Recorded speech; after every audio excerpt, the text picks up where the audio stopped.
Hello friends, வணக்கம். நான் Er.P.Gokulraj பேசுகிறேன். இன்னைக்கு நம்ம பார்க்க போகிற டாபிக் என்னன்னா, டியூப்ளெக்ஸ் ஹவுஸை விட நன்மை தீமைகள் அப்படிங்கிற ஒரு விஷயத்தை தான் விலாவரியாக பார்க்க போகிறோம் இந்த வீடியோவில். டியூப்ளெக்ஸ் ஹோமில் அவ்வளோ நன்மை இருக்குது, அவ்வளோ தீமையும் இருக்குது. உங்களுக்கு எது வேணுமோ அதை நீங்கள் எடுத்துக்கோங்க. இது ஏன் நான் இப்போ சொல்கிறேன்னா, இன்னைக்கு யார் பார்த்தாலும் கொத்தனார் கட்டினாலும் சரி, ஒரு சின்ன சின்ன பிளேயர், ஒரு ரொம்ப குட்டியான மேஸ்திரி கட்டினா கூட அவங்க வந்து கேட்குற கிளைண்ட் வந்து ஒரு டியூப்ளெக்ஸ் ஹோம் கட்டிட்டாங்கன்ற மாதிரியான விவரத்தை தான் சொல்கிறாங்க. டியூப்ளெக்ஸ் ஹோம்னு தெரியாதவங்க கூட படிக்கட்டுக்கு உள்ளே போட்டால் டியூப்ளெக்ஸ் ஹோம்ன்ற புரிதலை வச்சுக்கிட்டு அது மாதிரி பண்ணி கொடுத்துட்றாங்க. ஸோ டியூப்ளெக்ஸ் ஹோமோட தேவைகள் வந்து இன்னைக்கு அதிகரிச்சிருக்கு. அந்த அதிகரிக்கிறதுக்கான காரணம் என்ன, மக்களோட மனநிலையில் என்ன மாதிரியான விஷயத்த விதைச்சிருக்குன்ற ஒரு விஷயத்த விரிவாக பார்ப்போம். ஏன் இன்னைக்கு எல்லாருக்கும் டியூப்ளெக்ஸ் ஹோம் தேவைப்படுதுன்னா, பகட்டான வாழ்க்கை வாழணுன்ற தத்துவத்தை நோக்கி எல்லாம் ஓட ஆரம்பிச்சிட்டாங்க. ஸோ அப்போ வந்து நிறைய பங்களா, பெரிய பெரிய வீடு எல்லாம் போய் பார்த்துட்டு தான் வீடு இந்த மாதிரி இல்லையேன்ற ஒரு வருத்தம் வர காரணியாக ஆயிடுது. ஸோ அப்போ என்ன பண்ணிடுறாங்க, நம்மளால முடிஞ்ச அளவுக்கு ஒரு சின்னதாக டியூப்ளெக்ஸா, அதாவது உள்படிக்கட்டெல்லாம் போட்டு கட்டும்போது பார்வைக்கு ரொம்ப அழகா இருக்கும். உண்மையிலுமே ரொம்ப நல்லா தான் இருக்கும். நீங்களே ஒரு டியூப்ளெக்ஸ் ஹோமை போய் நீங்கள் சட்டன் பார்த்தீங்கன்னா படியெல்லாம் பயங்கரமாக இருக்கு, எல்லாம் கிரானைட் போட்டிருக்காங்க, உள்ளே கைப்பிடி எல்லாம் பலமாக இருக்குது அப்படின்லாம் பார்த்து நீங்கள் வியப்படைவீங்க. ஸோ வியப்படைகிறதுக்கான எல்லா காரியங்களும் அதிகம் ஒரு டியூப்ளெக்ஸ் ஹோமில்.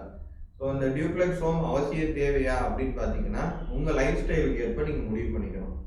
உங்கள் லைஃப் ஸ்டைலை பொறுத்த வரைக்கும் உங்கள் வீட்டில் எத்தனை நபர்கள் இருக்காங்க, அவங்களோட லைஃப் ஸ்டைல், இந்த மாதிரி எல்லாத்தையும் நீங்கள் டுக் ஓவர் பண்ணி ஒரு விஷயத்த உருவாக்கும் போது டியூப்ளெக்ஸ் தேவையா தேவை இல்லையா அப்படிங்கிறது உங்களுக்கு கிளியராக புரிஞ்சிருங்க.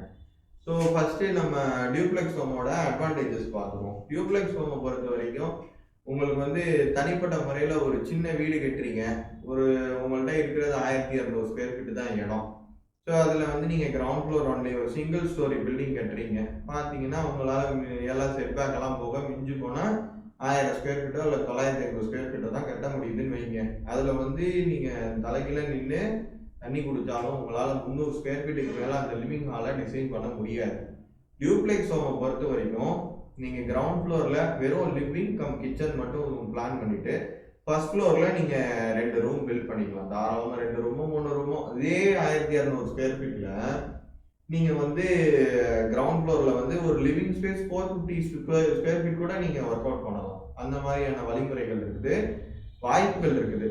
ஸோ படிக்கட்டு ஏரியாவே நீங்கள் லிவிங் ஸ்பேஸ்க்குள்ளேயே கொண்டுட்டு வந்தாலும் ஓரளவு நல்ல காம்பேக்டபிள் ஸ்பேஸில் வந்து லக்ஸரியான ஹோம் டிசைன்ஸை காமிக்க முடியும். ஸோ அந்த இடத்துல ஒரு ப்ளஸ் பாயிண்ட் கிடைக்கிது தான். ஸோ நம்பர் ஆஃப் பீப்புள்ஸ், உங்கள் வீடு வந்து ஒரு ஜாயிண்ட் ஃபேமிலி, ஆனால் உங்களுக்கு செப்பரேட் ப்ரைவசியும் வேணும். செப்பரேட் ப்ரைவசினா அதாவது நம்பர் ஆஃப் ரூம்ஸு, ஸோ இருக்கிற இடம் தூரமாக இருக்கும்.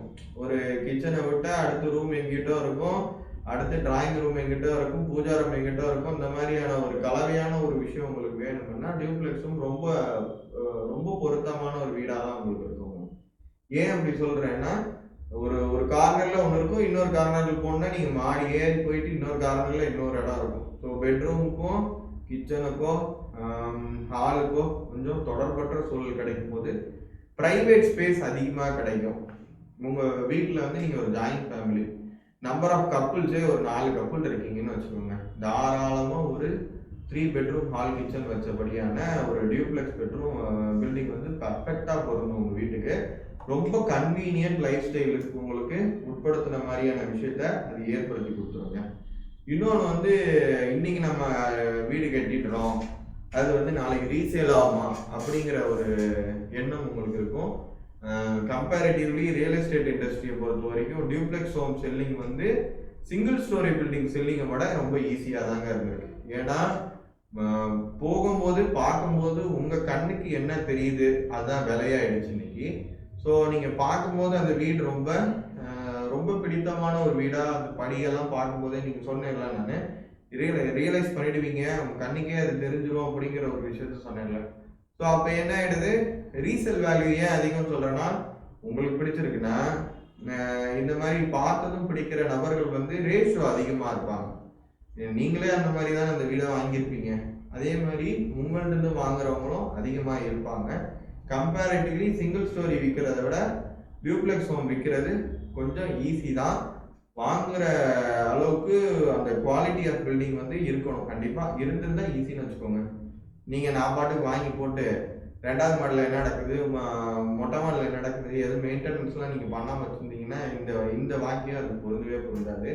ஸோ அந்த வீடு விற்காது. அது வேறு பிரச்சனை. ஸோ நீங்கள் இதை வந்து இந்த மாதிரி தான் அணுகணும்.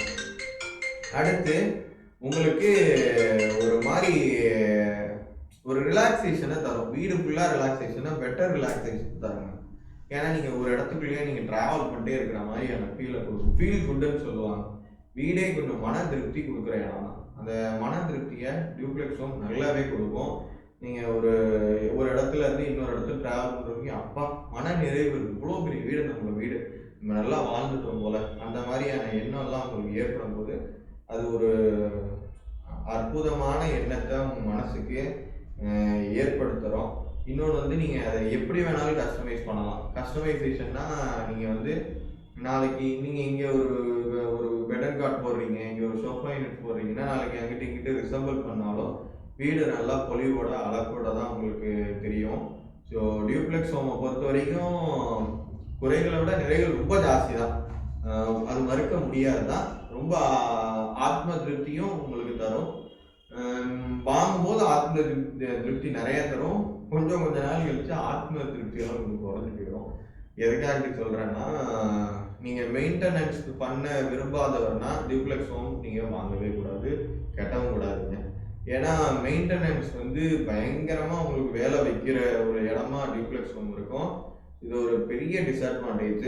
ஏன்னா எங்கே என்ன நடக்குது, எங்கே என்ன நடந்திருக்கு, அதாவது சிவில் ஸ்ட்ரக்சர் எய்டடாக நீங்கள் பார்த்தீங்கன்னா எங்கே என்ன கிராக் இருக்குது, இங்கே பெயிண்டிங் ஏதாவது பேட் அவுட் ஆகிடுச்சா, அது வாட்டர் சோக்கிங் நடக்குதா, சீப்பேஜிங் இருக்குதா, நம்பர் ஆஃப் டாய்லெட்ஸ் மேனிபுலேட் பண்ணிட்டு இருக்கீங்க. டியூப்ளெக்ஸ் ஹோம்னா இன்னைக்கு ஒரு மினிமம் ஒரு 3 டாய்லெட்ஸ் கீழெல்லாம் ஒரு டியூப்ளெக்ஸ் ஹோம் இருக்கிறதே கிடையாது.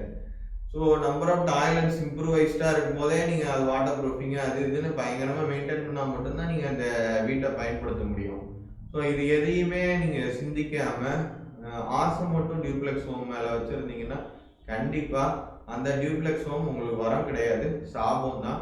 ஏன்னா நீங்கள் மெயின்டெனன்ஸ் லவர்ஸ்க்கு மட்டும்தான் டியூப்ளெக்ஸ் ஹோம் வந்து ஒரு பெர்ஃபெக்ட் சாய்ஸு. நான் வாங்குறதோட சரி அது எப்படி இருந்தாலும் எனக்கு தெரியாதுன்ற மனோதத்துவ முறை வந்து உங்கள் மனசில் இருந்துச்சுன்னா கண்டிப்பாக உங்களுக்கு டியூப்ளெக்ஸ் ஹோம் பொருந்தாது. 2வது சேஃப்டியை பொறுத்த வரைக்கும் மல்டிபிள் எக்ஸிட் டோர்ஸ் இருக்கும், என்ட்ரி டோர்ஸ் இருக்கும். ஸோ டெய்லி நீங்கள் காலையில் ஒரு பொழப்பாக செய்யணும். காலையில் எழுந்திரிச்சோமா மெயின் கேட்டை திறக்கிறது, கார் கேட்டை திறக்கிறது ரெகுலர் நீட்ஸு. அடுத்து டெரஸ்க்கு போயிட்டு டெரஸில் ஏதாவது டோர்ஸ் இருக்கா, கேட்ஸ் இருக்கான்னு பார்க்குறது.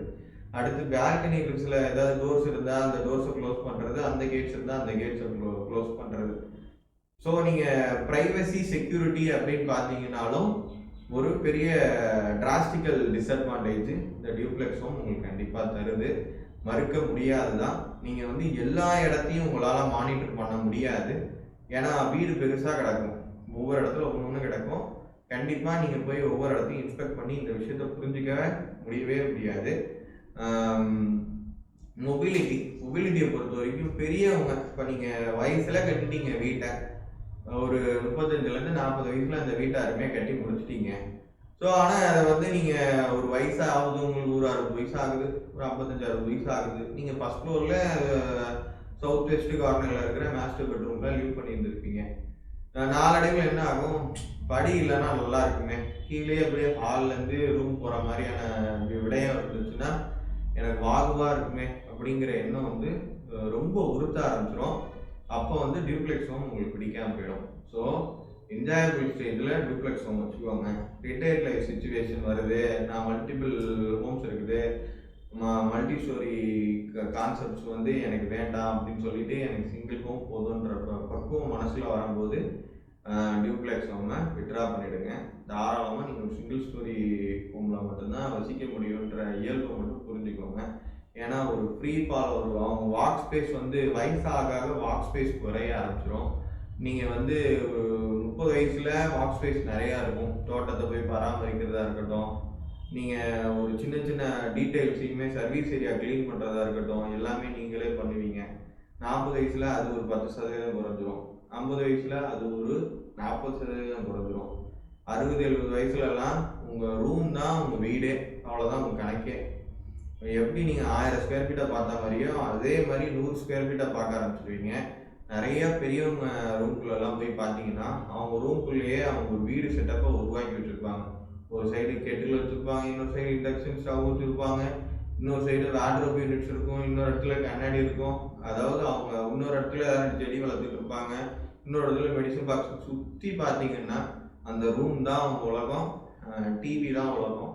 ஸோ ஏஜ் ஃபேக்டரை பொறுத்த வரைக்கும் நீங்கள் டியூப்ளெக்ஸ் ஹோமை சூஸ் பண்ணுறது ரொம்ப ரொம்ப ரொம்ப இம்பேக்ட்ஃபுல் ஆன்சர். ரொம்ப வயசாயிடுச்சு, பசங்க கூட இல்லை அப்படின்ற ஆப்ஷன்லாம் இருந்துச்சுன்னா கண்டிப்பாக டியூப்ளெக்ஸ் ஹோம்லாம் சூஸே பண்ணாதீங்க. உங்களால் தனிப்பட்ட முறையில் நீங்கள் தனியால் மெயின்டைன் பண்ணுறதுக்கான பாசிபிலிட்டிஸ் கிடையாதுங்க. இதுதான் ரொம்ப இம்பார்ட்டன்ட் ஃபேக்டர் டியூப்ளெக்ஸ் ஹோமோட ப்ளஸ் அண்ட் மைனஸஸ்லாம். ஸோ இந்த இன்ஃபர்மேஷன் ஓரளவுக்கு நான் எனக்கு தெரிஞ்ச இன்ஃபர்மேஷன்ஸ் எல்லாத்தையும் உங்கள்கிட்ட சொல்லி நான் ஷேர் பண்ணி கவர் பண்ணியிருப்பேன்னு நான் நினைக்கிறேன். இந்த மாதிரி வீடியோஸ் உங்களுக்கு பிடிச்சிருந்ததுன்னா என்னோடய சேனலை சப்ஸ்கிரைப் பண்ணுங்கள், எல்லாருக்கும் ஷேர் பண்ணுங்கள். இந்த மாதிரியான விஷயத்த எல்லாருக்கும் போய் சேருங்க. நன்றி, வணக்கம்.